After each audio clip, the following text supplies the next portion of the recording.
todos, estamos no nosso segundo programa dos podcasts da Unimed Rio Claro e o assunto hoje é a busca incansável pela beleza, juventude e longevidade. Um assunto polêmico, um assunto abrangente e trazemos os ilustres convidados aqui, Dr. Francisco Albuquerque, cirurgião plástico, a doutora Lígia Parreira Duarte, endocrinologista e a jornalista Vivian Marques, que vão colaborar bastante conosco, trazendo informações para vocês. Bom, busca pela beleza. Que beleza é essa? Como a gente faz? Quem falou que é bonito ser de certa forma? E aí a gente procura a beleza externa, de várias formas. Como é que começou isso? Qual é a raiz disso? Os padrões estéticos, né, eles foram mudando ao longo dos tempos, né? Então a gente tem aí que na Idade Média as pessoas aí com sobrepeso seriam as bonitas, né? E aí isso foi evoluindo ao longo do tempo e a gente chega hoje num ponto em que o corpo atlético é o padrão de beleza atual mais requisitado, né? E uma busca também incansável pela jovialidade, sendo que a jovialidade ela acaba ficando no passado. Você não vai conseguir resgatar a jovialidade com procedimento estético algum. O que é a finalidade de uma especialidade médica que se dedica a melhorar a aparência das pessoas? A finalidade é justamente você trazer para aquela pessoa a melhor aparência possível para ela naquele dado momento da vida dela. Então não adianta você querer buscar ou ser outra pessoa, se parecer com outra pessoa, né? E nem se parecer com você de 20, 30 anos atrás. Isso não vai ser factível. Mas envelhecer se sentindo bem consigo é algo que sim traz qualidade de vida às pessoas. Eu acho que esse é o sentido que a cirurgia plástica, a dermatologia, a endocrinologia devem percorrer, né? Para poder realmente entregar alguma coisa de valia para os pacientes que nos procuram. Mas vocês não acham que está havendo um certo exagero nisso? Que nem o Francisco falou, uma determinada aparência para aquele meu momento de vida, para minha idade compatível com tudo aquilo. As pessoas não estão passando desse limite? Vocês não acham? Sim, com certeza. Não só passando do limite, mas perdendo as referências. Então, quando a gente encara a obesidade como uma doença crônica, então sim, nós vamos visar um emagrecimento de forma saudável, onde perda de 5% do peso corporal, você já ganha 5 anos na sua expectativa de vida final. Quando você perde 10% do seu peso corporal, você já ganha 15 anos de vida de muito melhor qualidade na sua vida futura. Ou seja, nós estamos falando de uma doença que se chama obesidade, que é a verdadeira epidemia do século XXI, que tende a piorar e muito nos próximos anos. Atualmente nós já temos nos países de nível de desenvolvimento médio ou alto, mais do que 50% das pessoas em sobrepeso ou obesidade, e isso vai se refletir daqui a 20 anos nessas pessoas todas se tornando principalmente diabéticas, hipertensas, com alterações de colesterol e com risco de doença cardiovascular e principalmente encurtando a sua expectativa de vida. Ou seja, se nós não pensarmos em obesidade como doença, em obesidade como redução da expectativa de vida e da capacidade funcional do indivíduo, daqui a 20 anos nós vamos ter uma população toda doente, sem outros saudáveis para sustentá-la. O sistema, tanto de aposentadorias, de sistema público de saúde, ele tem uma responsabilidade pública, uma responsabilidade que depende de uma entrada de dinheiro arrecadado do trabalho das pessoas mais jovens ou mais saudáveis. Não teremos pessoas saudáveis, nem os idosos, nem os de idade média e nem os mais jovens, que já estão se tornando obesos extremamente jovens. Crianças obesas, hoje nós temos uma grande quantidade, e adolescentes obesos também. Então, a busca da redução do peso ou de um corpo saudável, ele deveria passar pelo viés da saúde da doença. Quando a gente tem essa distorção visando um padrão estético que o padrão de beleza, na minha opinião, é extremamente subjetivo. Quer dizer, E o padrão atual que as pessoas buscam de um corpo extremamente musculoso, extremamente atlético, para o meu conceito de beleza, nem é o melhor, nem é o mais bonito. Quer dizer, então, além do padrão ser uma questão subjetiva, além disso, ainda existe a distorção, que não é o padrão da saúde, que realmente, dentro da medicina, da ciência, que estuda essa questão metabólica, essa questão hormonal, que também implica no envelhecimento, de envelhecer da forma saudável, preconiza. Quer dizer, então nós temos várias distorções. Gozado, né? Um fenômeno que acontece em países desenvolvidos, em países ricos, em países que têm a informação, que têm o estudo. E a gente vê, o último censo do IBGE mostrou essa questão, né, foi o menor crescimento nos últimos 150 anos, né? Então, é um envelhecimento da população, só que isso eu acho que acarreta, como a doutora falou, acaba sobrecarregando todo o sistema de saúde, né? Você tem uma população mais idosa que vai demandar mais cuidado, que vai demandar mais, e uma população menos ativa, vamos dizer, mercadológica, produtiva. Menos produtiva, né? E que tem que se pensar nesse envelhecimento com saúde, que eu acho que é o grande desafio, né? Que é uma coisa que a doutora Lígia colocou que é interessante, para todo mundo ver a diferença. A obesidade é um problema sério, individual, social, para os sistemas de saúde e tudo mais. Só que cai diretamente no assunto estética. Muita gente procura a doutora, procura outros médicos para emagrecer, para ficar bonito. E não para emagrecer, para ficar saudável, né? Acredito que nas academias seja a mesma coisa, inclusive outras especialidades que fazem as cirurgias bariátricas, por exemplo. Interessante, é uma distorção, não é? É uma distorção. Então, assim, a busca pela beleza, ela deve ser antecedida pela busca pela saúde, como você pontuou aqui, né? Então, a cirurgia plástica, outras medidas aí que visam restaurar uma autoconfiança, autoestima, ela é muito bem indicada, especialmente naqueles pacientes que já se amam, né? Então, é um paciente que já se cuida, é um paciente que já se olha no espelho e se olha com carinho, com compaixão. E, contrariamente a isso, ela é muito mal indicada naquela paciente que está angustiada por uma condição que ela quer mudar de qualquer jeito, ou que ela acha que a vida dela não progride porque ela não tá, ou tá com o nariz desse jeito, ou tem a pochetinha na barriga.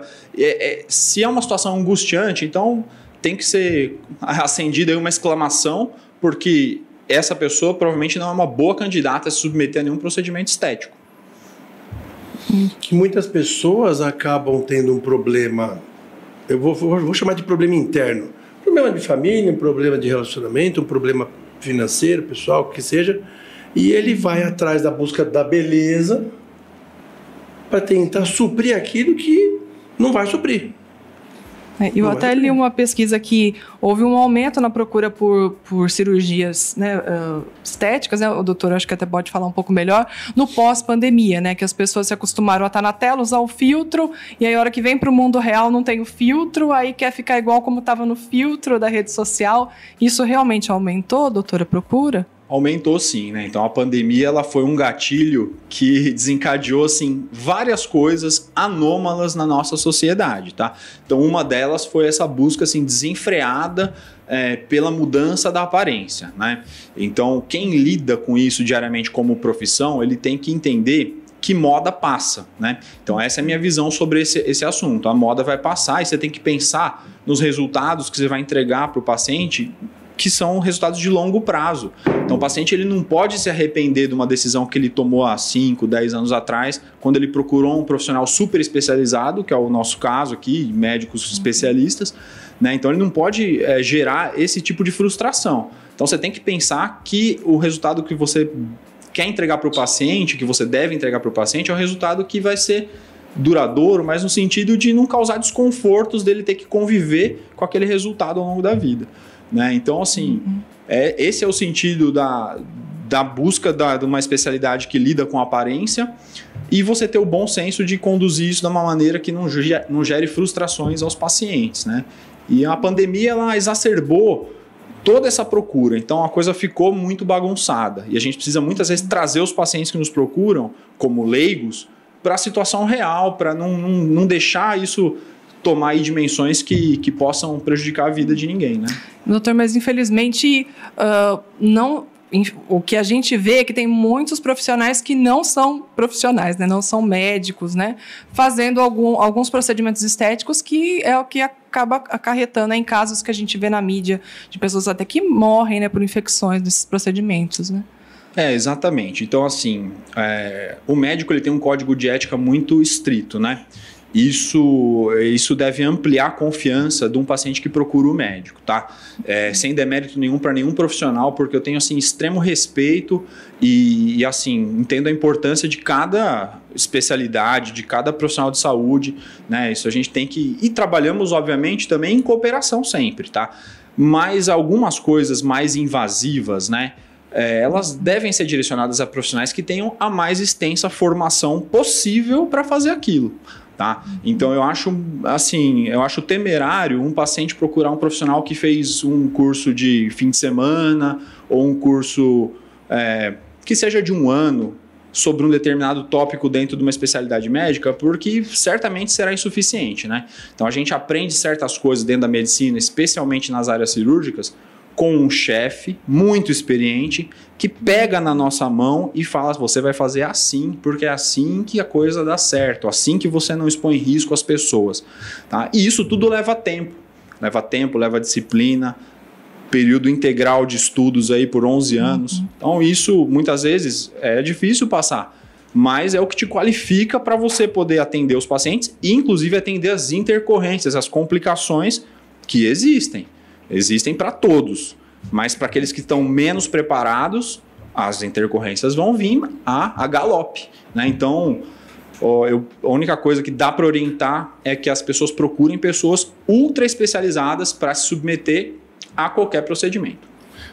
O profissional precisa passar pela tal da curva de aprendizado, e essa não é um passe de mágica. Requer tempo, dedicação, paciência, e isso não acontece só nas especialidades cirúrgicas.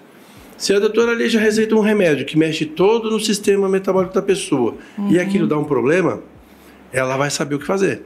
Exatamente. Então, as pessoas que estão preparadas, na minha opinião, para realizar qualquer procedimento ou tratamento, são aquelas pessoas que estão preparadas para tratar das complicações daquele tratamento.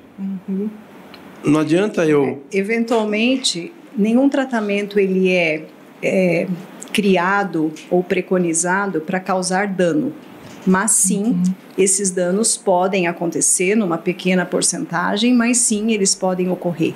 E o profissional tem que saber lidar com essas eventuais e, se possível, raríssimas eventualidades.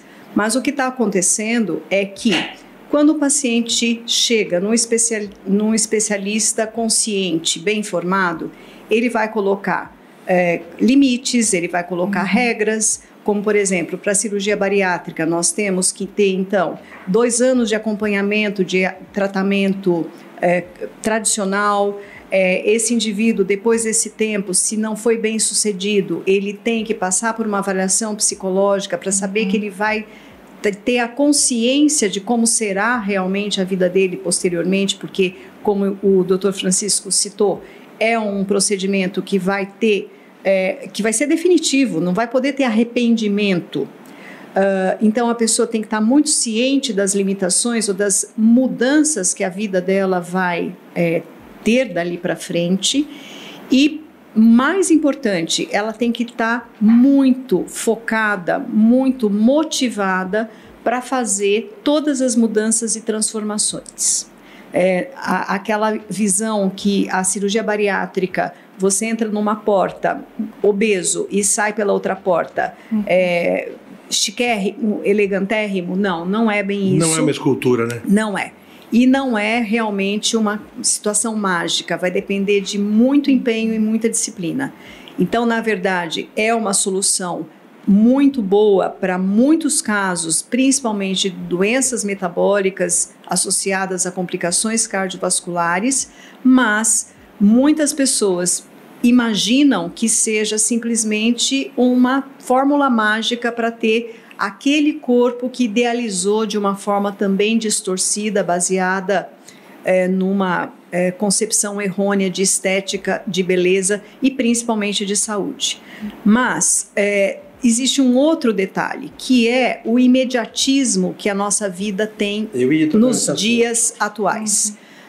No final dos anos 90, tem um filósofo polonês, o Zygmunt Bauman, que fez um tratado espetacular. Primeiramente, ele escreveu A Modernidade Líquida e logo depois O Amor Líquido, onde ele emprega a palavra líquido para se contrapor ao sólido. O sólido é o durável e o líquido é o fluido, é o mutável, aquilo que você não segura, aquilo que você não retém.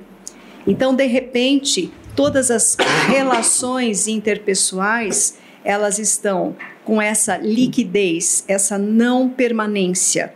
E todos os nossos valores, eles também passaram a ter a não permanência. Então, a gente deixou de ter o valor de ter a sabedoria, o conhecimento, a experiência de vida, o processo educacional, que é o que fazia a pessoa mais antiga da família, ou os mais velhos, serem não apenas respeitados, mas extremamente valorizados. E isso também fez com que não se pode envelhecer, nós temos que permanecer jovens, nós temos que manter o nosso padrão de beleza e o nosso padrão de estética dentro do mundo atual, porque o tempo não pode passar, porque não tem valor, não tem valor.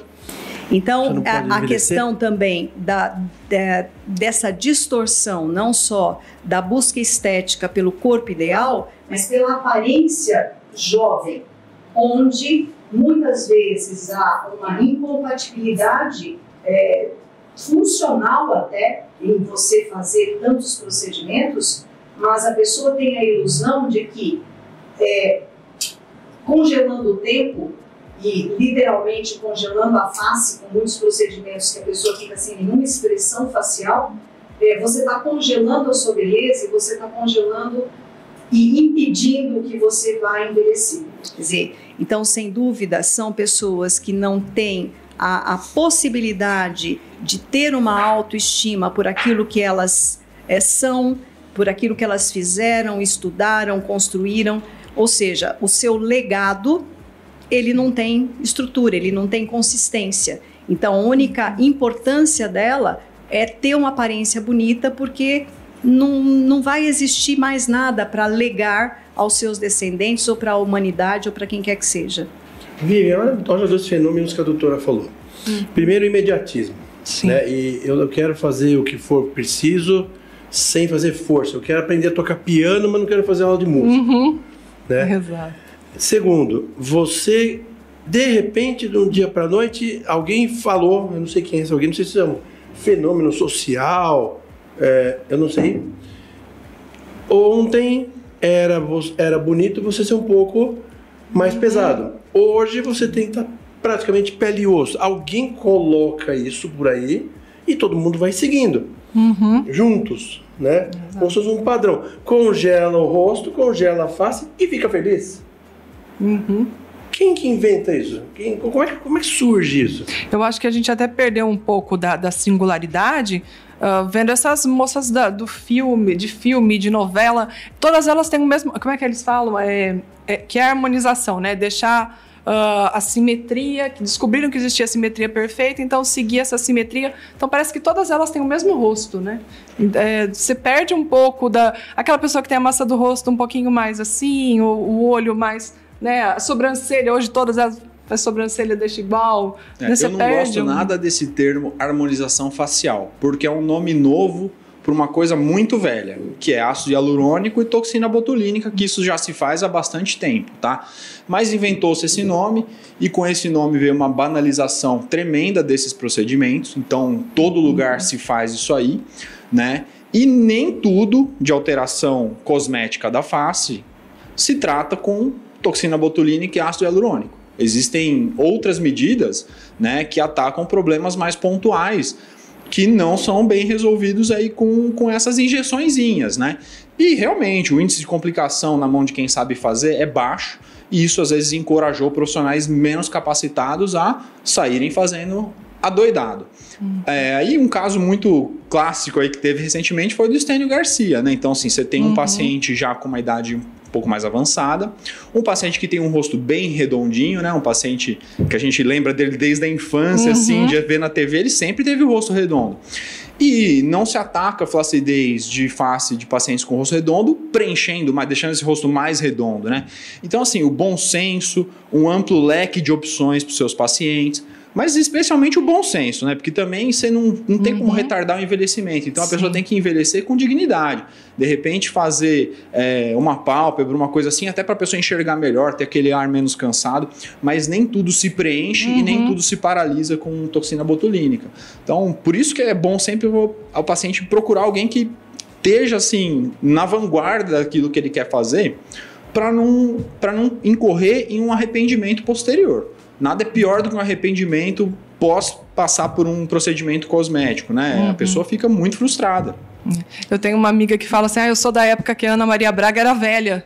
Porque agora de tanto que ela esticou, ela está muito mais moça do que quando ela começou, que ela era aquela vovozinha, né? Ela foi rejuvenescendo. E eu considero que essa busca incansável por ficar cada vez mais jovem, e aí, de repente, né, esse fenômeno, né, de que a pessoa, ao passar dos anos, está ficando cada vez mais jovem, na minha concepção, demonstra uma insatisfação pessoal muito grande. Então, já que você não tem satisfação em outras áreas, você vai buscar uma satisfação com a sua estética, com a sua beleza, mas desde que você fique de boca fechada e fique imóvel, porque não tem consistência.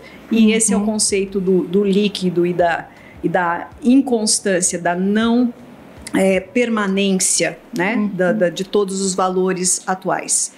E é exatamente isso que eu acho que acaba fazendo essa proliferação de profissionais não qualificados. Não é só dentro da cirurgia plástica que nós temos esses profissionais enveredando por essas áreas e correndo riscos, colocando os pacientes em riscos, mas também dentro da endocrinologia na busca do emagrecimento. Então temos aí várias não especialidades, mas vieses de especialidades usando medicações que são recomendadas e devem ser supervisionadas, usando de forma não adequada, em doses inadequadas, de forma inadequada, correndo também risco de complicações do ponto de vista de outros órgãos que não estéticos, como pancreatite e lesões intestinais ou até cardiovasculares, mas eu acho que tudo isso é porque a demanda está tão grande, quer dizer, a ausência de valores está tão grande e a demanda ficou tão grande que os bons profissionais realmente têm um número limitado. E aí qualquer profissional não tão ético encontra um filão de fazer um curso de um mês ou de um ano que seja, online, uma vez por mês, e se torna um super especialista da noite para o dia praticamente. E aí ele, dentro dessa demanda reprimida por essa busca incansável desse ideal, ele tem a sua própria clientela e enquanto ele não faz nenhum desastre muito catastrófico, ele vai continuar tendo sucesso, né? E, doutora, tem também a questão da personalidade dismórfica, eu acho que é isso, né? Também transtorno de imagem corporal.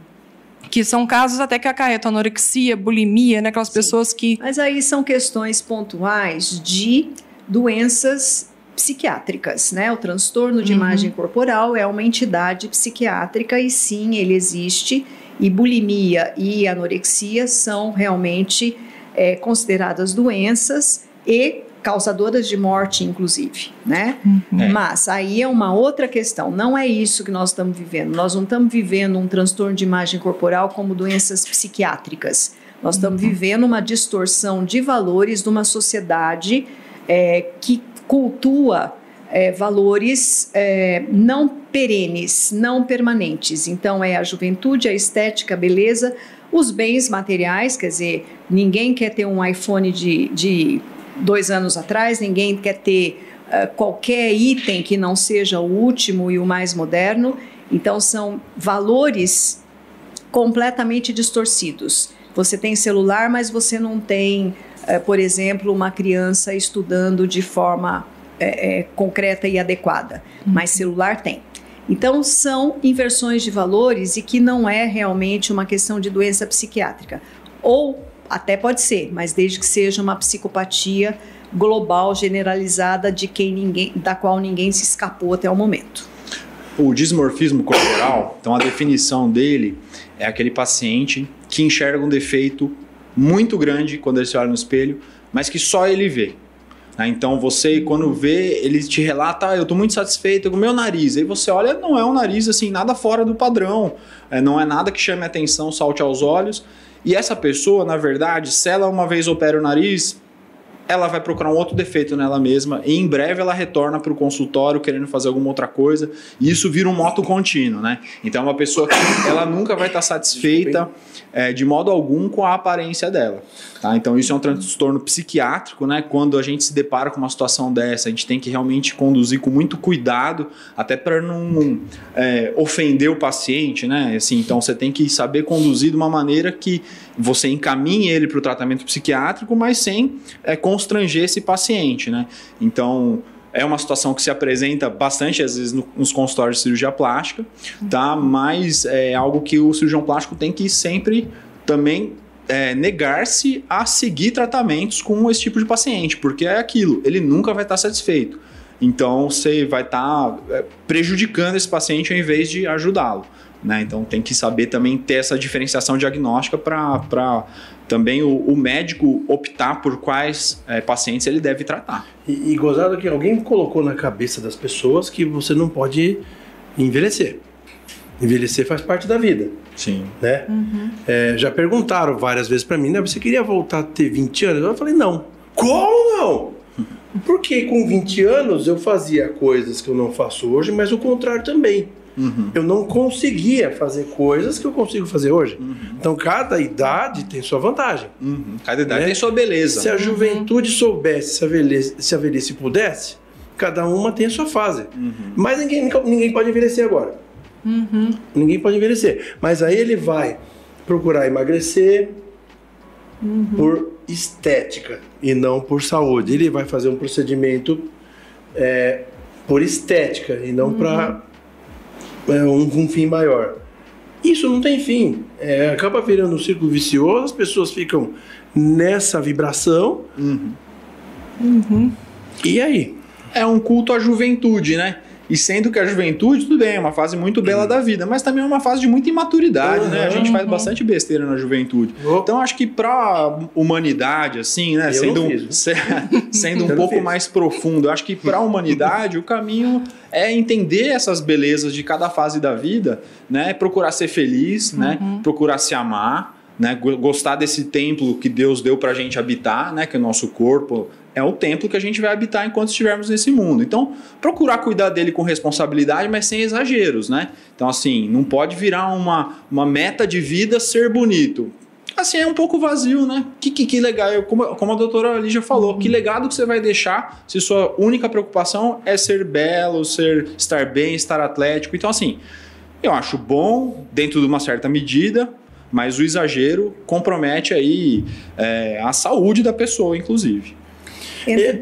Entrando nessa área do exagero, aproveitando o gancho do Dr. Francisco, a questão, por exemplo, de que a fisiologia do envelhecimento, ou seja, o que é normal acontecer no nosso corpo, que é a fisiologia do processo de envelhecimento. Então, a partir dos 50 anos, todos nós vamos perder massa muscular e vamos começar a ganhar mais peso, mais gordura, para inclusive essa gordura, que não a gordura abdominal, mas a gordura periférica, daquela que nós temos lá, a tal da pochetezinha e tudo mais, ser capaz de produzir todas as substâncias que o processo do envelhecimento nos priva.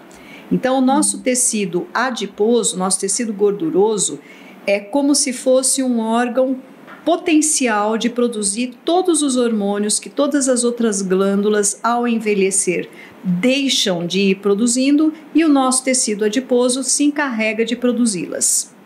E por isso, inclusive, que muitos cânceres que têm receptores hormonais, eles têm maior incidência nos obesos, porque o tecido adiposo está produzindo mais hormônio, estimulando mais esses receptores hormonais e provocando mais esses tipos de câncer, como, por exemplo, de próstata, de mama, de pâncreas, de fígado, etc. Por outro lado, dentro dessa perda de massa muscular, que é considerada fisiológica, vem também a fragilidade óssea. Então, nós temos o binômio músculo-osso, que quando a gente perde músculo, a gente também está perdendo osso. E o nosso risco de fraturas e de quedas, perda de equilíbrio e etc. Então, claro, estimular a atividade física para que esse músculo não se deteriore, para que esse osso não fique osteoporótico, para que as nossas articulações não percam a flexibilidade. Sim, essa é a recomendação dentro da medicina para o processo natural do envelhecimento. Então, a atividade física que deve ser feita a vida toda, a partir dos 50 anos, todos devemos fazer exercício de resistência para estimular a produção de massa muscular. E qual é o viés que atualmente, dentro de toda essa visão distorcida dos padrões estéticos ou de saúde, está ocorrendo? A questão do aumento da massa muscular de forma mágica ou de forma rápida com o uso de testosterona. Então, nós temos hoje o uso abusivo de testosterona em ambos os sexos, buscando um aumento rápido e volumoso, muito além da questão fisiológica ou até distorcendo o aspecto estético, usando testosterona em pessoas que não têm falta de testosterona para se conseguir massa muscular de maior volume e de maior rapidez. Agora, o que nós não podemos esquecer que o miocárdio, o músculo cardíaco, ele é uma estrutura muscular. E o uso de testosterona já está comprovado que de forma inadequada e na ausência de falta, provoca doença cardiovascular, maior risco de morte e, inclusive, sequelas que podem ser muito piores do que o próprio envelhecimento. E nós estamos vendo profissionais cada vez mais indo para este lado, com implantes de testosterona, com recomendação do uso de testosterona, e esse é um outro viés extremamente perigoso que nós ainda não estamos vendo as consequências, porque ele começou há menos tempo, mas daqui a bem pouco tempo nós vamos ter realmente que pagar essa conta não vai fechar. Aí vem de novo aquela conversa, né? Para você fazer a coisa da forma correta leva tempo, tem que ter paciência, para eu ganhar minha massa muscular, porque 50 anos, eu não tenho 50 anos, eu tenho 40 e 12. Tá? Aí o legal seria eu mesmo chegar com aquela injeção e tá tudo beleza, né? Não, aí eu pego uma receita que eu peguei na internet, 7 injeções de hormônio. A doutora deixa a receita isso pra mim? Dela, essa pessoa vai tomar um carreirão, eu conheço bem ela. Ele vai tomar um carreirão forte. Mas tá muito frequente acontecer isso. Você procura um profissional e ele faz um milagre pra você. Implante, injeção, não sei o que lá. Lojas de suplemento. Suplemento tem a sua utilidade, mas o pessoal toma mais suplemento do que comida. Hoje em dia. O suplemento tem a sua utilidade, sim. Então, dentro da endocrinologia do esporte, que é uma subespecialidade dentro da endocrinologia, nós temos a medicina do esporte e todo o metabolismo relacionado à prática esportiva. Então, o suplemento ele é extremamente importante para os grandes atletas, porque o consumo de proteína chega a ser necessário de 3 gramas por quilo por dia e fica quase que impossível você ingerir isso na forma de alimentos do dia a dia.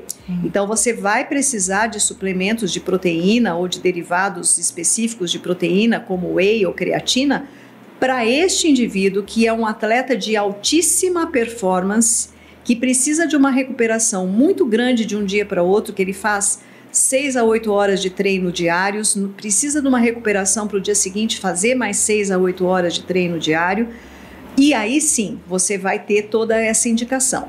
Agora, nós vemos nas academias pessoas que estão acabando de chegar, geralmente obesas, geralmente sem condicionamento cardiovascular, onde no primeira semana de treinamento já estão recebendo prescrições de whey ou creatina ou o que seja. Pessoas que então fazem exercício e chegam no retorno da consulta dizendo: eu fui fazer exercício, mas eu não perdi peso, mas o meu educador físico disse que eu substituí gordura por músculo.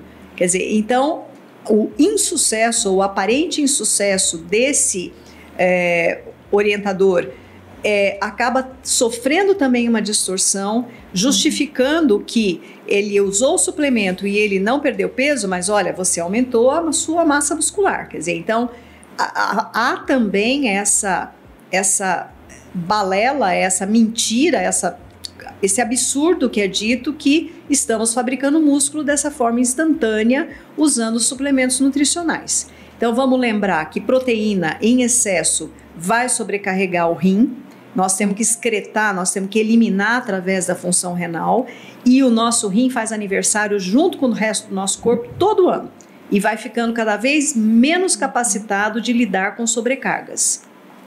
Por outro lado, o excesso de ingestão proteica vai se transformar em gordura. Quer dizer, então não é só carboidrato que engorda, não é só gordura que engorda. O excesso de consumo de proteína, se você não consegue eliminar tudo na forma de excreção renal, você vai transformar em gordura e vai armazenar em algum lugar.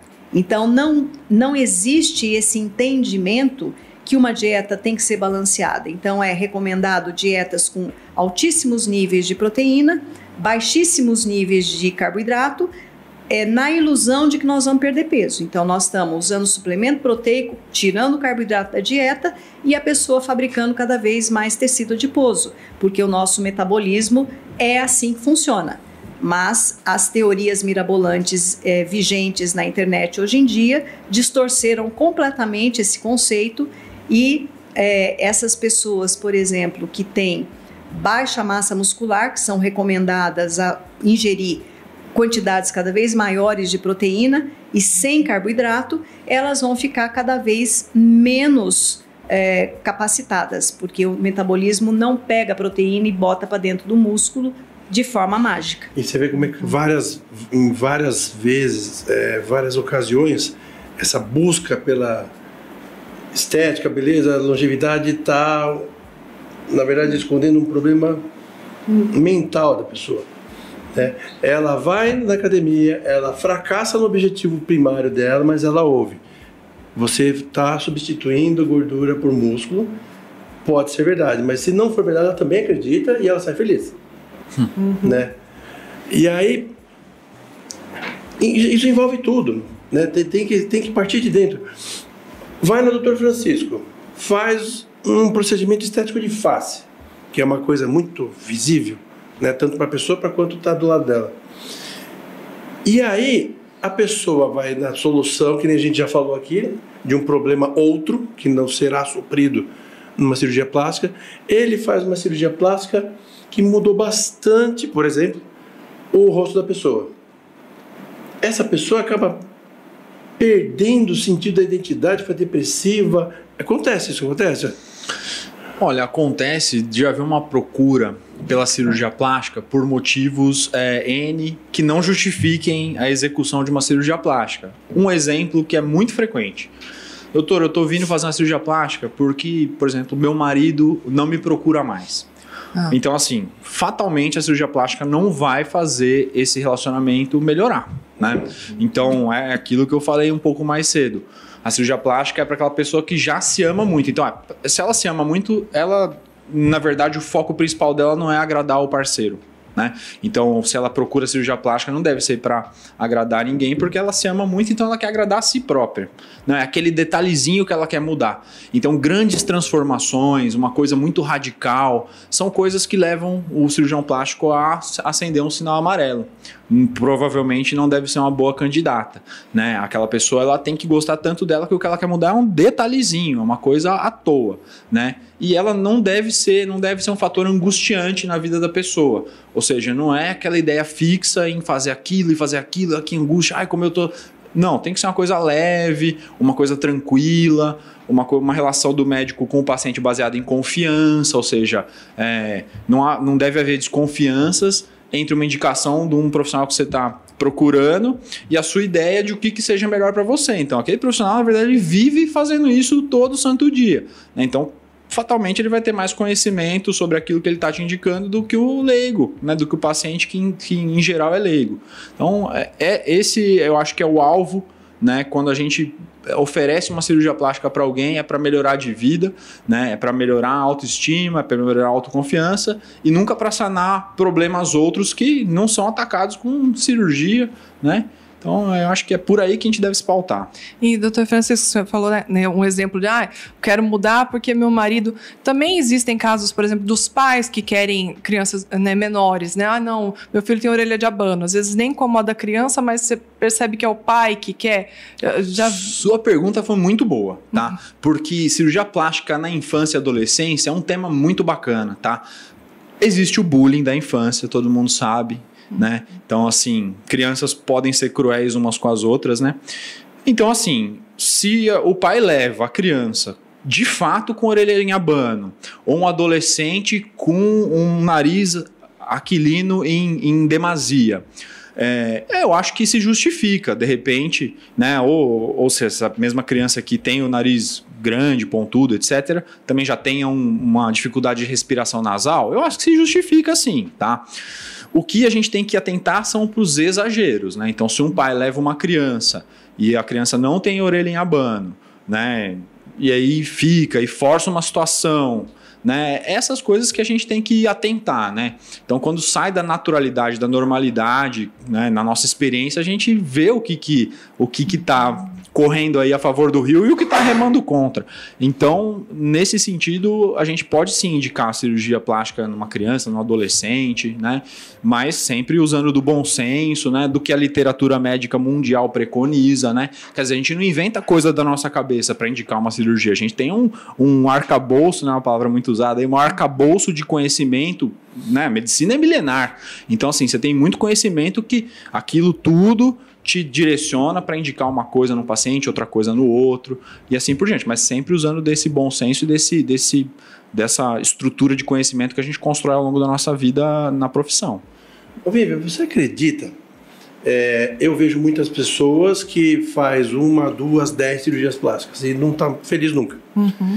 Que procura emagrecer a vida inteira. Mesmo conseguindo, ela continua querendo emagrecer. O vício é uma doença mental. Uhum. E alguns acreditam que é uma doença da alma. Você acredita que as pessoas podem ser viciadas em estética? Viciadas em procurar a beleza? Pensando no que... Eu acho que a doutora até pode falar um pouco melhor, né? Da liberação de dopamina, né? Quando você se vê algo que gosta, né? Algo que te dá prazer. Talvez esse prazer momentâneo de ouvir, estou satisfeito, agora isso já não está me satisfazendo, vou procurar outra coisa que me libera para eu me sentir bem de novo, né? Talvez seja... É a fluidez, né, que a doutora falou. Exatamente. Então, a atenção estava no nariz, a atenção voltou para a barriga, a atenção foi para a mama. Então, assim, esses exageros, né? E também, às vezes, acompanhando um pouco da moda, né? Exato. Eu sou, assim, nos anos 2000, nos meus anos 2000, as meninas tinham que ter cabelo de chapinha, liso, escorrido. Hoje já tem que fazer o babyliss, né? E as próteses de mama enormes, né? Agora já tá... Antes a moda, as modelos todas sem seio nenhum, tinha que ser tábua. Né? Aí, não, muito grande, não, agora médio, não... Né? Isso e aí o bom senso de novo do profissional que pensa num resultado de longo termo para aquele paciente, porque a moda vai passar, né? Então hoje você é de um jeito, você pensa de um jeito, você se veste de um jeito, mas daqui a 10 anos certamente não será assim, né? Então você tem que pensar se você está indicando uma coisa para ter uma longevidade agradável na vida dessa pessoa, ou se você está aí... aqueles lábios muito exagerados que vemos atualmente por aí, né? Isso, mas é ácido hialurônico, vai absorver. Vai, mas vai ter distendido a sua pele do lábio já. E essa pele não vai retrair. Então, essas modas todas, eu peço muito para os pacientes olharem com atenção para essas modas. Lábio grande não combina com todo mundo, né? Existem proporcionalidades, existem até razões geométricas, né? Que a gente usa para determinar o que é melhor indicado para cada tipo de pessoa. Então, por isso, procurar pessoas que saibam o que estão fazendo, né? Eu da minha aptidão cirúrgica, mas eu acho endocrinologia uma coisa dificílima na medicina. Eu nunca conseguiria ser endocrinologista. Eu acho as cadeias hormonais... Eu tinha ódio dessa especialidade, dessa matéria. Eu nunca ia conseguir. Eu estudava que nem um maluco. É a coisa mais fantástica do mundo. E eu puxei esse gancho para te falar que eu já vi profissionais não médicos receitando hormônio para pessoas. Quer dizer, que preocupação que você tem com a vida dessa pessoa se você não é especialista nisso e está indicando hormônio para alguém? Vou contar uma coisa mais trágica que eu vi essa semana. Essa semana, uma paciente me procurou e disse que procurou um determinado profissional de uma determinada especialidade, que eu não vou citar, e que disse assim para ela: olha, hoje você está vindo aqui por este motivo, mas da próxima vez você já pode me procurar como endocrinologista. E aí disse que pegou uma malinha, assim, uma maletinha, ó, porque eu estou fazendo o curso, estou quase terminando. Então, na próxima vez que você vier consultar, você já pode vir comigo como endocrinologista. Então, essa distorção, esse imediatismo, essa demanda reprimida por determinadas especialidades está também gerando estes profissionais não éticos, não habilitados, não apenas em procedimentos serem feitos por não cirurgiões ou por não médicos ou com desastres, mas dentro da área médica, a demanda reprimida está fazendo alguns profissionais encontrarem, bom, aqui é o filão de ouro, é aqui que eu vou enriquecer, ou é aqui que eu vou me dar bem, e fazendo cursos online ou até por correspondência, ou sabe lá o quê, e se tornando ou se auto-intitulando. Hoje então, eu acordei me sentindo endocrinologista. Isso, Quero que vocês me chamem de endocrinologista. A partir de hoje me denominei endócrino. Então, a lei não endocrinologia é fascinante, é a química aplicada a cada célula, a cada estrutura, mas sim é a inter-relação entre todos os nossos sistemas, as nossas células e o ambiente, quer dizer, a questão ambiental, desde os produtos que a gente ingere, como agrotóxicos, resíduos plásticos, todos os fatores poluentes, os poluentes ambientais, levando a doenças endócrinas e a disfunções hormonais, os fatores de estresse, a cobrança... É complexo. Ou seja, dificílimo. Dificílimo. Eu tinha ódio, uma vida de estudo. Eu estava brincando que eu tinha ódio da endocrinologia, porque eu estudava que nem um maluco. Exatamente. Eu não conseguia aprender o suficiente. Exatamente. Dificílimo. De novo. Sim. Mas leva quantos anos para construir um conhecimento desse, né? É extremamente complexo. Quanta experiência. E tudo tá mexendo com a tecnologia. Leva quantos anos? Leva a vida eterna. A vida inteira. Porque tudo muda, né, doutor? A cada dia, num grupo de endócrino que eu participo, que é o EndoNews, que são 6 mil endocrinologistas no Brasil, a gente tem uma publicação em torno de 300 artigos por dia no WhatsApp. Pois é. Então, você filtra e você seleciona o que você vai ver, o que você vai se aprofundar, mas tudo é extremamente amplo, porque nós temos desde a neuroendocrinologia, endocrinologia ginecológica, a andrológica, o crescimento, a puberdade, a parte de metabolismo, que envolve tireoide, envolve diabetes, envolve obesidade. E tudo mexe com a dela, né? Sim.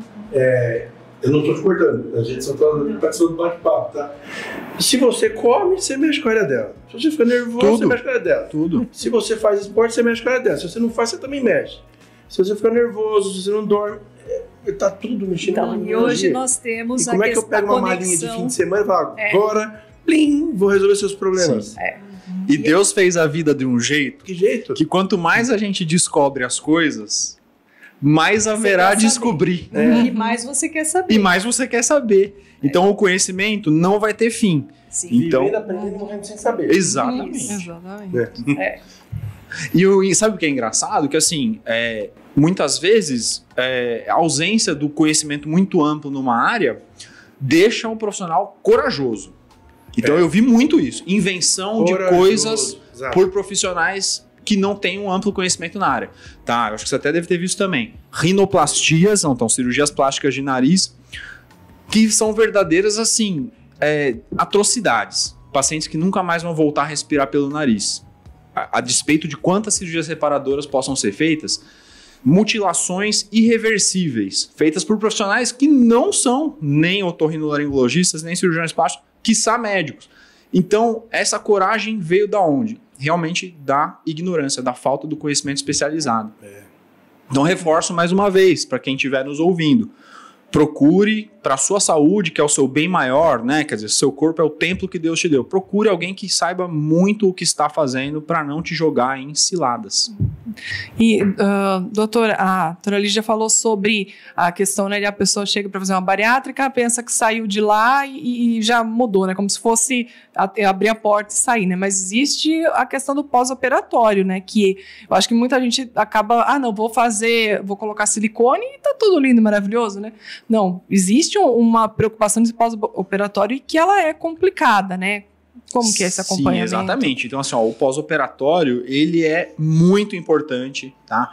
Ele chega a ser tão importante quanto a própria execução de qualquer procedimento, né? O pós-operatório estraga qualquer procedimento se ele for mal feito. Então, aí vem a cooperação de todas as áreas da saúde, né? Contamos sempre com fisioterapeutas muito bons profissionais, técnicos de enfermagem, enfermeiras, esses profissionais que ajudam a conduzir uma situação angustiante, uma situação, não é um passeio na Disneylandia, eu falo para minhas pacientes, né? Um pós-operatório é uma coisa chatinha assim, mas se você está bem assessorado, você transcorre esse caminho sem tantos percalços, né? Então essa é a cooperação que os profissionais de saúde têm que ter, visando o quê? O bem-estar daquele que nos procura, que nos confia a sua vida, a sua saúde, né? Esse é o sentido do pós-operatório. Você tem que deixar o paciente, primeiro, confiante e segundo, bem assessorado, né? Ele tem que saber que ele pode contar com o médico dele, os profissionais que atendem ele, que se numa intercorrência qualquer ele vai achar esses profissionais de maneira fácil, né? Cirurgia plástica é uma coisa desafiadora, não é brincadeira mesmo não, tá? Não é fácil, mas também nada na vida que vale bem a pena é fácil, né? Tudo vai ter algum esforço, sempre vai ter um muro para você escalar quando você está buscando uma melhora da sua vida, tá? Então, é nesse sentido que também a gente orienta que esteja sempre cercado de pessoas boas, né, interessadas no melhor desfecho aí para cada paciente. É o que você falou, Vivian. Ele procurou, você citou o exemplo da cirurgia bariátrica. Ele comprou a solução. Pelo contrário, o bariátrico, depois de operado, ele tem muitos problemas a cuidar. Não sei se ainda a doutora Lígia acredita na máxima que na cirurgia bariátrica, guardadas as devidas simplicidades, você tira uma doença chamada obesidade e planta outra chamada desnutrição.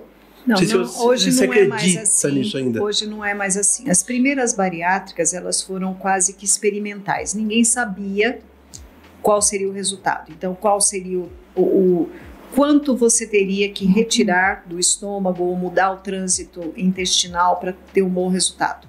O que se sabia era que um paciente que tivesse tirado o estômago, por exemplo, por um câncer de estômago, ele poderia ser obeso e ele se tornava uma pessoa magra, mas extremamente desnutrida. Então, inicialmente, as primeiras técnicas, isso já tem aí mais de 30 anos, se fazia, então, uma técnica que praticamente cada cirurgião inventava a sua. Então, existiam várias denominações, porque ninguém tinha realmente uma receita pronta. E com o passar dos anos, esse resultado final, muitas vezes também bem desastroso, algumas técnicas foram sendo abandonadas e outras aprimoradas, e hoje nós temos algumas que são realmente as recomendadas. Hoje nós temos também a cirurgia metabólica, diferentemente da cirurgia bariátrica, que visa, então, a perda de peso. A cirurgia metabólica, ela é menos agressiva, ela tira um pedaço menor do estômago, sem uma mudança do trânsito intestinal, onde aquele indivíduo vai perder a quantidade de peso, para tratar a sua doença metabólica, que no caso geralmente é obesidade e ou diabetes. Então a perda de peso é menor, mas esse indivíduo que já tem uma doença metabólica como uma obesidade vinculada ao diabetes, que a gente chama de diabesidade, e é extremamente difícil perder peso, porque ainda tem esse agravante, quer dizer, o doente metabólico, ele tem outros mecanismos, inclusive hormonais e cerebrais, circuitos cerebrais, que impedem realmente a perda de peso. Esse indivíduo, muitas vezes, ele só controla a sua doença diabetes ou a sua doença obesidade com a cirurgia. Mas a cirurgia metabólica, então, ela é de muito menor intensidade e visa uma perda de peso de 10, 15%, que já faz uma diferença fantástica e fenomenal na sobrevida e na qualidade dessa sobrevida. Agora, quando se faz uma cirurgia mais radical e principalmente quando a pessoa chega mal orientada no cirurgião, pensando assim, eu peso hoje 140, o meu peso ideal é 50, eu quero pesar 50. Bom, então nós teremos sim, se esse cirurgião não tiver bom senso, se esse indivíduo não tiver sido submetido a toda uma orientação por nutricionista, pela psicoterapeuta, se ele não tiver realmente a ideia correta, esse indivíduo jamais deveria ser submetido a essa cirurgia, porque aí sim nós teremos um processo de desnutrição. Mesmo quando as cirurgias não levam à desnutrição, a cirurgia bariátrica, o acompanhamento é para o resto da vida, com o endocrinologista é para o resto da vida. Aliás, a endocrinologia é uma área onde nós não temos doenças curáveis, né? Tirando a criança que vai porque quer crescer, acabou de crescer, está curado, mas o resto nós não curamos ninguém. Eu costumo brincar que eu digo que eu só dou alta para meus pacientes celestial, porque eles são para sempre, né? Então, na verdade, o paciente que fez bariátrica, ele tem um pós-operatório eterno. Ele vai ter uma alteração na absorção de vitamina B12, porque ele retirou a parte do estômago capaz de fazer essa absorção. Sem absorção de vitamina B12, ele também vai ter uma absorção prejudicada de ferro. Ele vai ter que sempre monitorar seus níveis de vitamina B12, de ferro, se ele está produzindo anemia, se ele está realmente tendo absorção de cálcio, se ele vai estar fazendo osteoporose precoce. É toda uma perda de peso que não é nunca somente de gordura, ele também perde massa muscular, ou seja, muitas vezes esse paciente descobre outras patologias no pós-operatório depois de emagrecer. Então existe sim uma necessidade de acompanhamento e essa mágica, tô pronto, acabou, nunca mais vou procurar médico na vida, não. Ele vai ficar vinculado a um segmento para sempre, mas temos que salientar que a bariátrica é ainda uma das formas de tratamento extremamente eficazes para a doença que se chama diabesidade.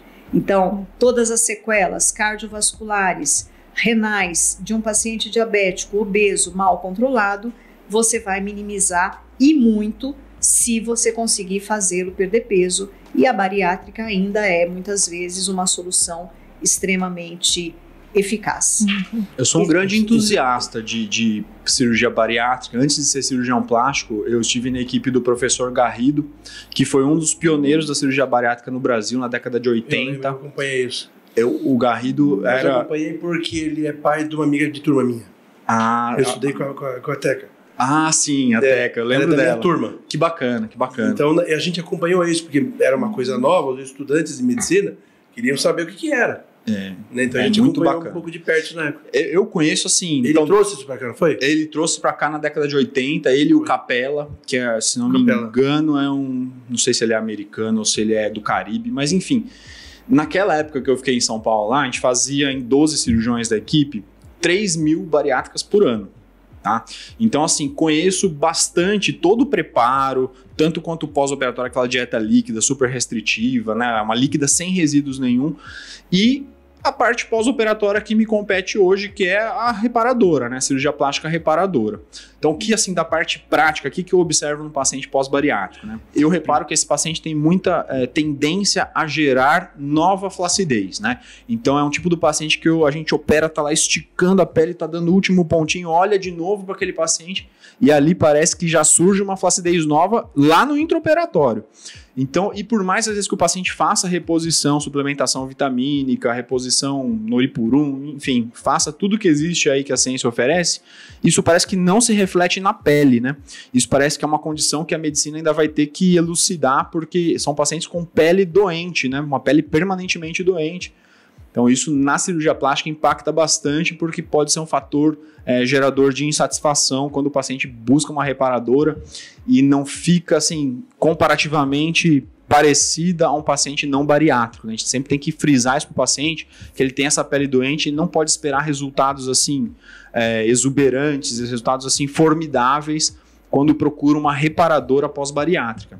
Ainda tem muita gente, eu vou falar de novo porque eu acredito nisso, que procura a cirurgia bariátrica por problemas de saúde e problemas estéticos, a busca pela beleza, é o que nós estamos falando aqui. Esse reganho de peso muda nesses dois grupos ou não? É mais ou menos equivalente? O reganho de peso envolve um outro aspecto que não é falta de disciplina e muito menos de motivação. O que determina o nosso gasto energético e a nossa conservação energética é um circuito cerebral que chama PONC-CART-NYY. Então fica no hipotálamo e é regulado extremamente sensivelmente regulado pelos hormônios intestinais, gastrointestinais, grelina, o GLP-1, o GIP, que vão informar o seu cérebro que você comeu e que você pode ou não pode gastar energia ou se você tem que armazenar. Então, a questão da obesidade, e isso foi, assim, eu acho que foi um alívio para os obesos no sentido de minimizar a culpa, porque até então o obeso era culpado do seu próprio destino, porque ele comia muito, não fazia exercício, ele era preguiçoso, ele era um glutão e ele engordava e era só fechar a boca que você emagrece. Aliás, final dos anos 80, Lair Ribeiro fez muito sucesso, só é gordo quem quer, né? Vocês devem já ter nascidos nessa época talvez, mas né, já era, foi o grande sucesso inicial do Lair Ribeiro, mas depois ele fez outras barbaridades e felizmente hoje ele está excluído da área médica. Mas esse conceito, ele perseguiu os obesos até agora, né? Apesar da gente saber que não é essa a realidade. Então esse circuito cerebral, ele determina como se fosse um set point, você determina até que ponto você emagrece, você despende energia e gasta seu tecido adiposo, seu tecido gorduroso, que é a sua reserva energética técnica, ou até que ponto você guarda. E isso tem fatores genéticos, fatores ambientais, aí entra também os poluentes, é que o reganho de peso é uma forma do cérebro preservar a energia e fazer você voltar ao que você era. Então, existe um estudo já muito bem feito, inclusive na Unicamp, Dr. Lício Veloso, já tem uns 10 anos, que ele estudou a parte neuroendócrina do circuito de conservação ou dispêndio de energia. E ele fez trabalhos fantásticos com indivíduos normais, indivíduos obesos e obesos pós-bariátrica. Então, na verdade, é como se você tivesse uma faixa de frequência de neurotransmissor no indivíduo normal, uma faixa no obeso, e o indivíduo pós-bariátrico, ele não vai para o nível normal, mesmo que ele esteja de peso normal. Ele continua com uma atividade cerebral muito mais próxima do cérebro do obeso do que do indivíduo de peso normal. Interessantíssimo. Então, ele, mesmo que ele tenha disciplina, mesmo que ele faça, ele vai ter a tendência para reganhar esse peso. Entendi. Então, não se pode crucificar um bariátrico, mesmo aquele que reganha peso, porque isso é um circuito cerebral que não depende do controle voluntário. Entendi. Então, essa situação, essa classificação do obeso como um indivíduo preguiçoso, guloso e sem disciplina é o que fez tudo dar errado até o momento. E o maior desafio da ciência médica nos dias atuais é encontrar uma solução para a obesidade. Tá? Então, nós temos muitas drogas sendo desenvolvidas, muitas drogas em fase 3 e já sendo lançadas no mercado, que são substâncias análogas, sintéticas, de todos esses hormônios gastrointestinais que fazem, que modulam esse circuito cerebral e que estão tendo sucesso fantástico nos estudos com perda de 15% de peso corporal, 20% de peso corporal, 25% de peso corporal, que equivale a uma bariátrica. Inclusive, o mote dessas novas drogas é o fim da bariátrica, quer dizer, então seriam substâncias que até teriam a potencialidade de fazer de forma natural um emagrecimento equivalente de uma cirurgia bariátrica. Qual é o problema? O problema é custo, que são drogas extremamente caras. As que nós temos que ainda não são deste patamar já são caríssimas, elas virão provavelmente com preço muito mais alto e são substâncias para serem usadas para o resto da vida. Em qualquer momento que você interrompa o uso, você vai de novo voltar a ganhar peso porque o seu circuito cerebral, PONC, CART, NYY, não quer saber de você perder peso. Ele quer que funcione naquele set point que estava lá. Doutora, e dá para haver um mecanismo de quebra ou reorganização desse circuito cerebral? Então, essas... Não farmacológico. Não farmacológico, não. Então, é como eu te disse, os experimentos feitos lá na Unicamp mostram que mesmo nos pós-bariátricos de peso normal, a atividade cerebral continua lá do cérebro do obeso. Então, a gente opera o estômago, mas não opera o cérebro. Então, na verdade, esse reganho não é por falta de disciplina. E aí, só aproveitando mais um gancho do que você disse a respeito da pele, sim, existe isso e nós já sabemos. Por exemplo, a pele do diabético não é uma pele normal. Exatamente. Também. É uma pele que, além de tudo, vai ter muito mais fragilidade, muito mais propensão à necrose, a queloides, a rejeições.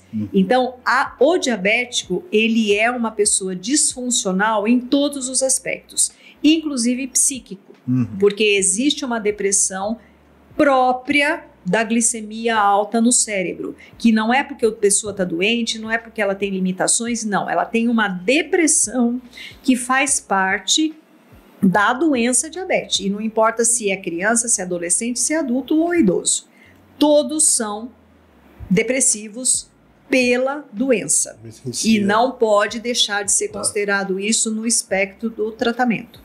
Mas, com certeza, a ciência está em busca da solução, porque nós vivemos essa pandemia de obesidade. Isso vai trazer repercussão extremamente séria no futuro não tão distante. A perda de função, a perda de produtividade, a perda da renda das pessoas e, consequentemente, dos países e dos sistemas. E não vai ter sistema de saúde do planeta que seja capaz de lidar com todas essas doenças.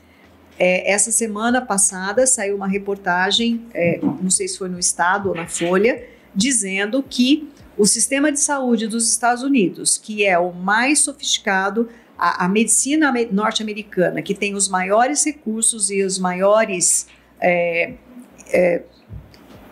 possibilidades de uso de medicamento, equipamentos, etc., é a menos eficiente em manter a saúde. Porque uma das hipóteses é da falta da humanização. Então, é uma medicina feita de forma automática, de acordo com diretrizes, mas sem considerar o indivíduo, sem considerar as suas necessidades não atendidas daquele instante, daquele momento, sem considerar o seu momento psicossocial e simplesmente prescritora, não orientadora, não acolhedora, e é uma das práticas de menor sucesso, mesmo diante de países com muito menos recursos. Muito interessante. E essa pessoa que tem esse circuito cerebral remando contra, ela não vai conseguir mudar de forma não farmacológica, mas com esforço a mais. Ela consegue sempre estar assim, em luta com isso?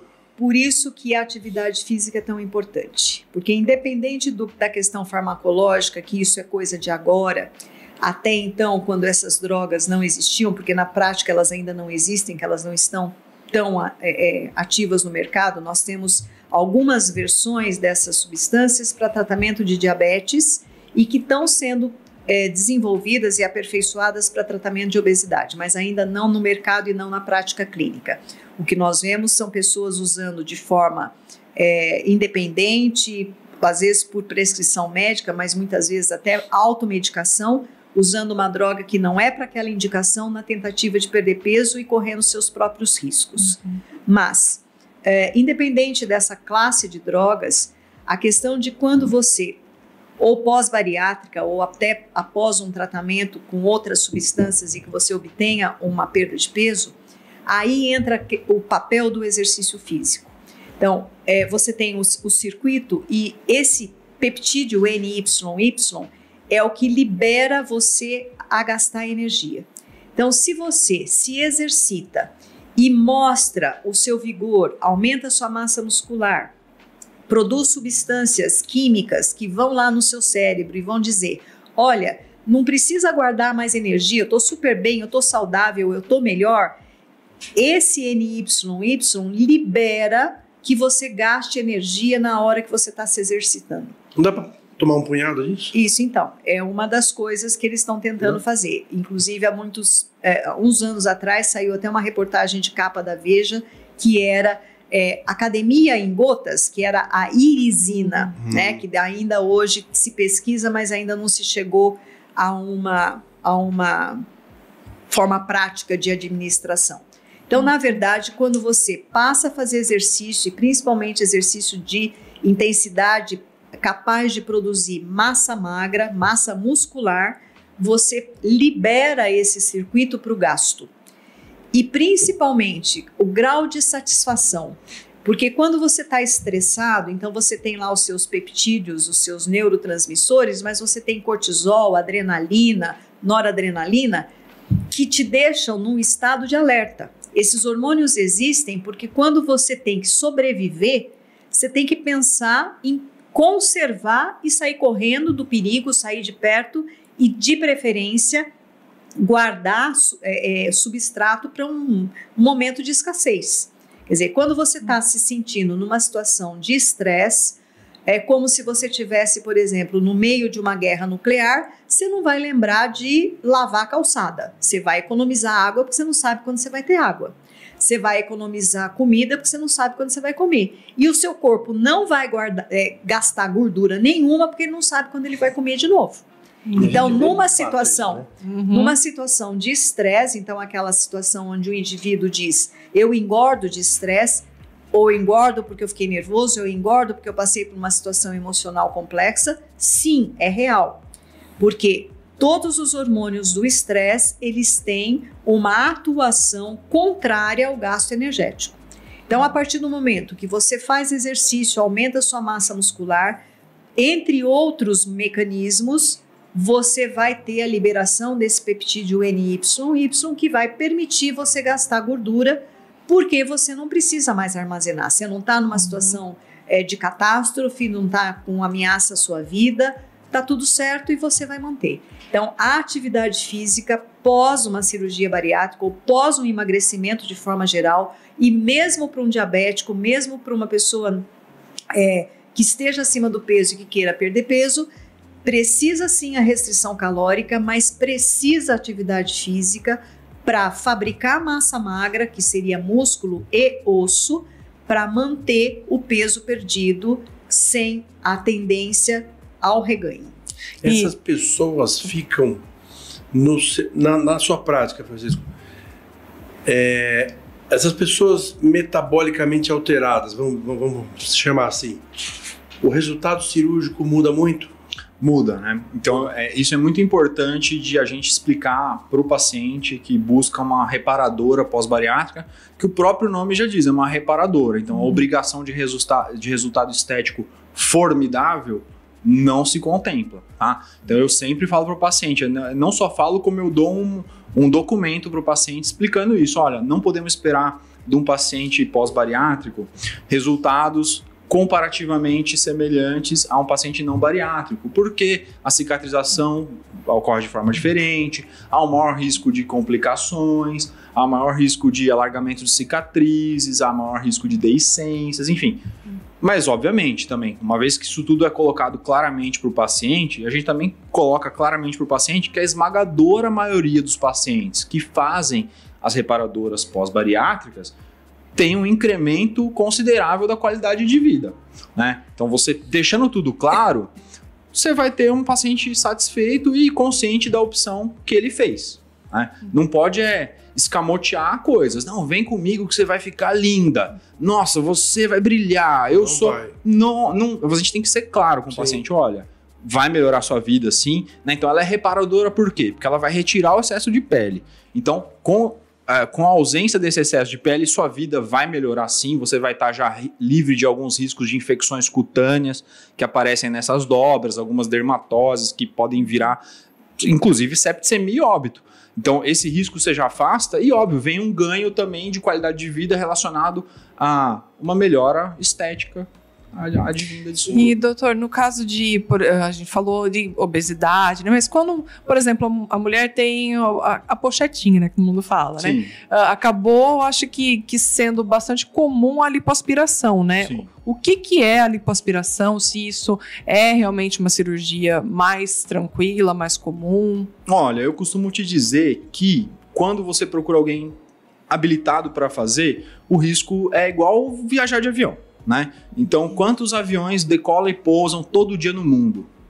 Dezenas de milhares, tá? Eu te falo isso com algum conhecimento de causa, porque isso é sempre presente nos congressos de cirurgia plástica. A gente sempre compara a cirurgia plástica com voar de avião, né? Óbvio, quando acontece uma tragédia, cai um avião, é uma tremenda tragédia, tá? No caso de cirurgia plástica, quando a gente averigua alguma coisa trágica que tenha acontecido em determinado lugar, o mundo da cirurgia plástica é pequeno, a gente tudo se conhece. Então, morreu alguém no Rio fazendo uma lipo. A gente, mas o que aconteceu no grupo do WhatsApp? O que aconteceu? Tal. Você vai a fundo nessas histórias, você pode ter certeza que 98% ou 99% é de profissional não cirurgião plástico, que se aventura a fazer lipoaspiração nos outros, né? E é como eu te falei, para você saber fazer qualquer coisa cirúrgica, é muito interessante que você tenha tido um chefe bom, que pegou na sua mão e falou, você vai fazer assim, que assim você vai imprimir menos risco a essa pessoa que está te procurando e confiando a vida dela a você. Então isso é uma formação médica. É você ter esse alicerce, você ter o conhecimento que veio de outros, do passado, e você ter esse carinho de falar assim, eu estou oferecendo a melhor formação possível para tratar essa pessoa, né? Aí você esses riscos diminuem muito, né? E acho que uma orientação, acho que até para as pessoas que estão procurando, né, buscando um profissional e que às vezes se iludem por causa do preço, né, alguma coisa assim, mas como uma orientação de como procurar um profissional, né, é o site do oficial, onde que cirurgiaplástica.org.br é o site da Sociedade Brasileira de Cirurgia Plástica. Todos os médicos que estão ali são cirurgiões plásticos certificados pela Associação Médica Brasileira e pela Sociedade Brasileira de Cirurgia Plástica. Outro caminho, site do CREMESP, né, que é o nosso Conselho Regional de Medicina do Estado de São Paulo. Você vai lá, você põe o nome do médico e vai aparecer se esse médico é especialista no que ele está falando que é. Esses são os dois caminhos, tá? E uma coisa, confie no seu instinto. Tá? Sempre você vai... Tem muita gente boa de lábia, mas se você vai no médico, você olha no fundo do olho dele, ele olha no fundo do seu olho, e você sentiu a confiança ali, eu acho que ali é um caminho bom para começar. Essa procura. Essas... A gente já está nos finalmente do programa. Essas gorduras produtoras de hormônios. Essas gorduras da parte de fora, quando faz uma abdominoplastia ou uma lipoaspiração da pochete, ou seja, lá que for da parte externa, elas também são produtoras de hormônio? Você tem algum ganho substancial na parte hormonal? Algum auxílio substancial? Na verdade, o que é muito estudado é essa gordura suprapúbica, né, a famosa pochete, na mulher pós-menopausa, porque essa gordura, ela aumenta de forma muito significativa depois da menopausa. Então, praticamente, o grande drama da mulher ao envelhecer é o aumento do volume abdominal. Mas nós temos que considerar que a gordura periférica, a gordura subcutânea, ela não é uma gordura vilã como a gordura visceral. Então, a gordura visceral, que é a gordura intraabdominal, que está lá dentro do seu fígado, do seu pâncreas, no meio do seu intestino, essa é a gordura vilã. Essa é a gordura que vai trazer um processo inflamatório, um processo de insulinoresistência, causar de fato toda a síndrome metabólica e as consequências disso.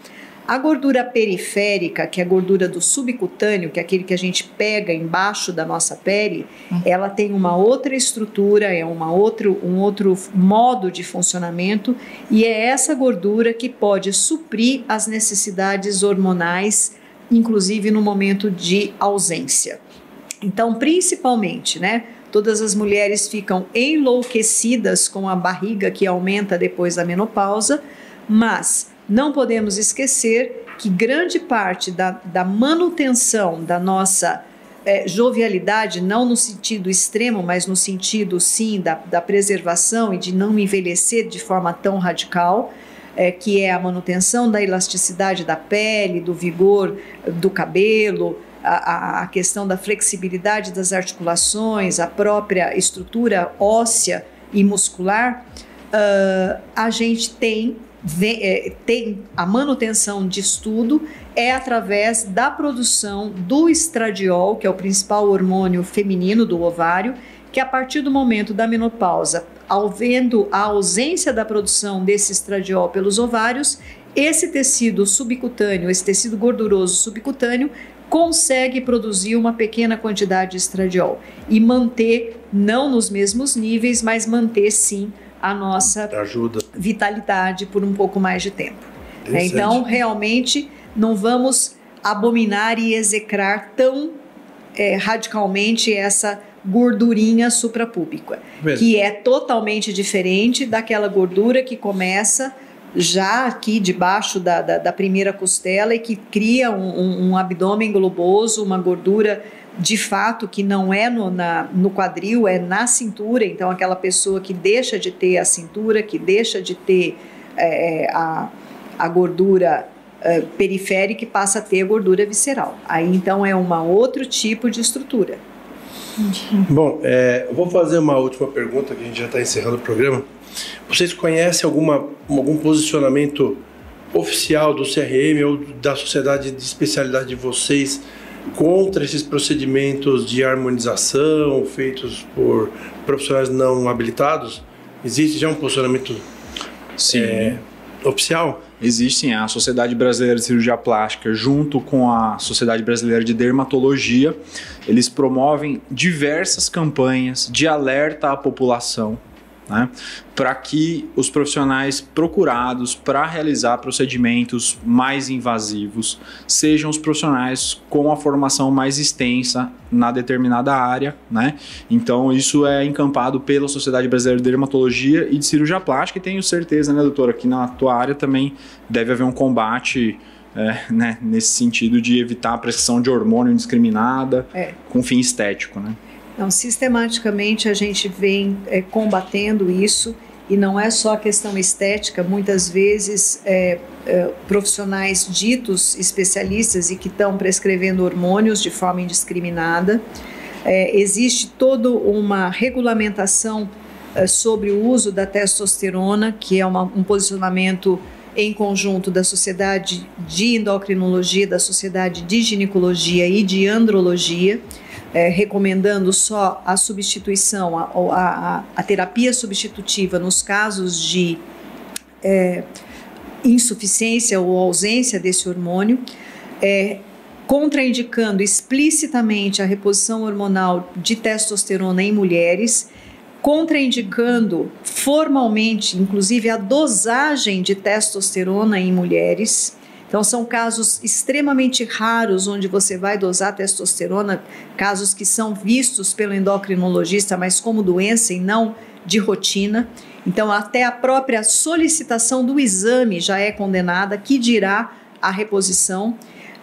E também, em conjunto com a Anvisa, que todos esses implantes que são hoje amplamente divulgados e recomendados são não reconhecidos pela Anvisa, são considerados prática ilícita, não são proibidos a utilização no Brasil. Então, todos esses profissionais que utilizam e fazem a utilização, a colocação de implante, estão contra as leis, inclusive, de importação de medicação, porque não existe nenhum implante regulamentado no país. Então, são feitos não se sabe onde, todos em lugar incerto e não sabido, ninguém sabe exatamente o que tem dentro deles, e essas pessoas que se submetem a isso, principalmente mulheres, visando essa terapia anti-envelhecimento e essa estética do ideal nunca alcançado, não se sabe o que está sendo colocado dentro do corpo delas. Então, se depois teremos algum prejuízo, alguma catástrofe, como eu disse, ainda é cedo para saber, mas certamente acontecerá, porque não se tem realmente nenhuma segurança do que está sendo implantado. Então, existe também dentro da Sociedade Brasileira de Endocrinologia um programa voltado para o público em geral, que chama Bomba Tô Fora, hashtag Bomba Tô Fora, justamente contra o uso de anabolizantes e suplementos de forma inadequada. E tudo isso feito, né, uma divulgação pela mídia oficial, mas que nós já sabemos que o nosso poder diante da mídia leiga e diante da mídia não ética é quase nulo, né? Nós vivemos isso recentemente e é quase que um beija-flor querendo apagar um incêndio na floresta, mas a gente não vai desistir, né? E qual seria, doutora Leija, a sua mensagem para quem está assistindo esse podcast que está querendo a busca pela beleza na sua área? Qual seria a sua mensagem para eles? Que o conceito de beleza realmente é algo filosófico. Então, a beleza, ela, antes de mais nada, é o que nós temos na nossa alma, na nossa mente e nas nossas ações do dia a dia. A questão da beleza estética, que é algo que está ali como se fosse uma fotografia ou um quadro, ela não tem a voz, ela não tem os pensamentos, ela não tem as emoções, ela não tem o sorriso, ela não tem o toque, ela não tem o abraço e não tem o afeto. E, portanto, essa beleza ali congelada num quadro ou numa foto deve servir para botar na parede, mas não para a gente conviver no dia a dia. E a verdadeira beleza, de fato, é essa que tem toda essa harmonia junto com a suavidade, o afeto, o carinho e o cuidar. O se importar com quem está do nosso lado ou quem está precisando de nós. Antes de mais nada, a nossa saúde é o nosso maior legado. Então, nós estamos visando realmente ter saúde, e saúde, na definição da Organização Mundial de Saúde, sempre foi o perfeito estado de bem-estar físico, mental, emocional e social, né? Não é só o nosso próprio umbigo que importa, e sim o nosso vizinho, o nosso familiar, o nosso planeta e o nosso universo. Mas, e em relação ao envelhecimento, eu acho que a melhor forma da gente envelhecer é viver a cada dia e se perguntar: se eu morresse hoje, eu teria a sensação de que a minha missão está cumprida? Então, olha, está na hora de você morrer, e aí? Está pronto para receber o seu diploma de ser humano? Missão cumprida? Sim, missão cumprida. Bom, não morri hoje, o que eu vou fazer? Vou continuar na minha missão, da melhor forma possível, porque essa é a minha missão como ser humano. Sua mensagem, Francisco, qual seria para quem está assistindo esse podcast? Então, se Na busca pela beleza. Certo. Se você quer incrementar a sua beleza, se você quer uma qualidade de vida melhor atingida aí por um procedimento, por uma cirurgia, procure profissionais altamente especializados, né, que vão saber te indicar um caminho mais seguro, de resultados mais longevos, né, com menor risco e que vai te trazer uma qualidade maior da sua vida, mas sempre procurando pessoas indicadas por amigos, familiares, né? E procure saber a formação do profissional que você está confiando sua vida, né? Porque sua vida não é só sua vida é também dos seus pais, dos seus filhos, do seu marido, da sua esposa, né? Então esse bem não é, ele é seu primordialmente, mas você é muito especial para uma série de pessoas, então não arrisque a sua vida em mãos não qualificadas, não experientes. Sim. Vivian, sua mensagem para as pessoas que estão na busca incansável pela beleza.